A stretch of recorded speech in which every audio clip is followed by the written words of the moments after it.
The farm crisis of the 80s, it changed rural America forever. The jobs disappeared.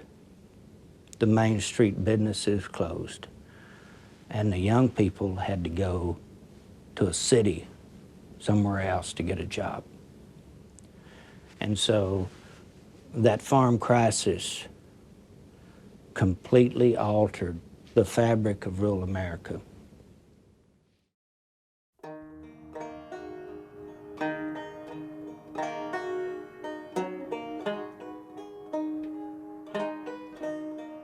Hear ye, hear ye. Let it be known to all people in these presence that by the authority vested in me, Sheriff of Wayne County, and by order of a special execution issued by the Clerk of the District Court in Fort Wayne County, I will be offering the following for sale. There are empty faded squares on the wall that once held frames, and the frames once held pictures black and white of children running round this place, what now are empty rooms.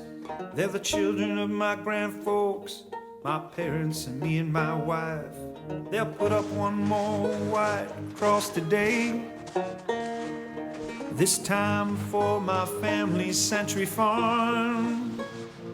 It took everything deep down in me just to keep those tears inside, like a dry well from which we must move on. I am like a dry well from which we must move on.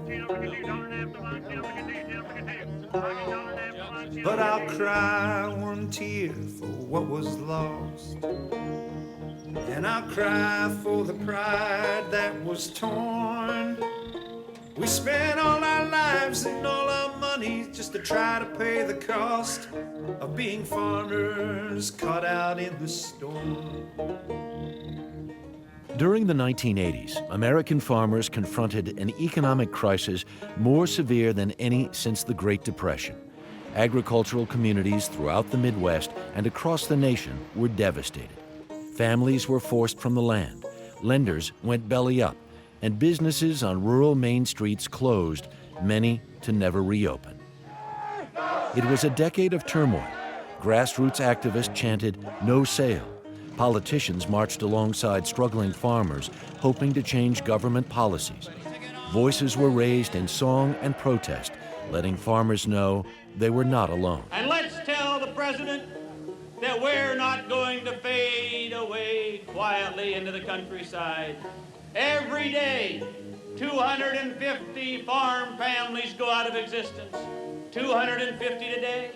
The farm crisis was the result of a confluence of many things: failed policy, mountains of debt, land and commodity price booms and busts, and add two droughts, one in 1983 and the other in 1988. Farmers who were in the wrong place at the wrong time were crushed. Iowa was the epicenter of disastrous events that brought generations of farmers to their knees. In 1983, public farm auctions numbered around 500 a month.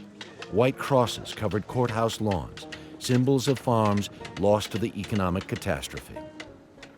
By the end of the decade, an estimated 300,000 farmers defaulted on their loans, and more banks failed in 1985 than in any year since the 1930s.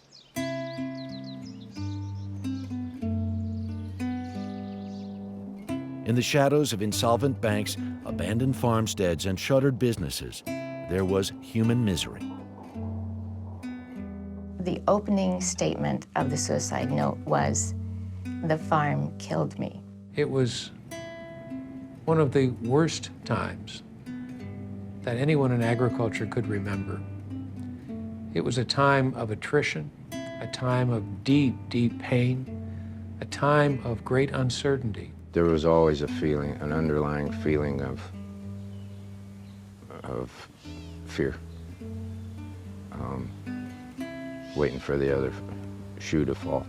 Being displaced from farming is more than simply the loss of a piece of real estate. That oftentimes it's part of one's identity, one's heritage, one's status. When we came home, the little one, Joe, was 5 years old. He said that Daddy was out in the barn. And he was out in the machine shed with the rifle. And that's how I found him when we come home from church.